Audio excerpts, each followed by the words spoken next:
I am a crisis response counselor for Del Oro County, and I work in a haunted hospital.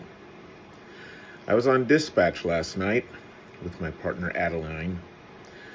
We set taking calls in, sending counselors out into the field.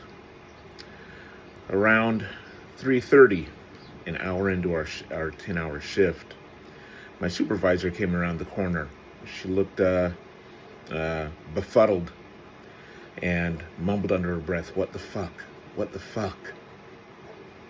Adeline and I glanced at her, and she continued to mumble under her breath.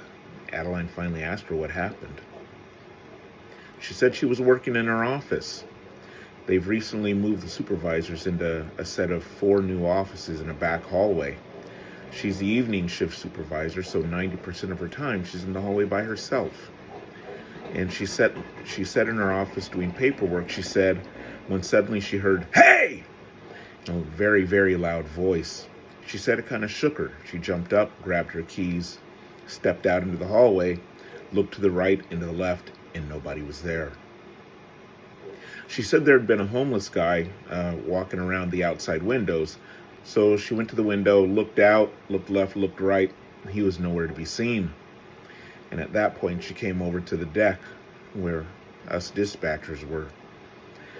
She said it was a masculine voice, very loud, very disturbed and disturbing. She sat with us for a minute, and I watched her. I mean, after all, we do assessments. My supervisor is not one to be shook.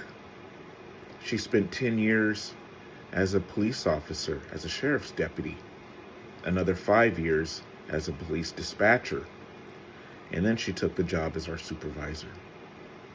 She's made of nails. She's not one to be shook. And our hospital is as haunted as balls.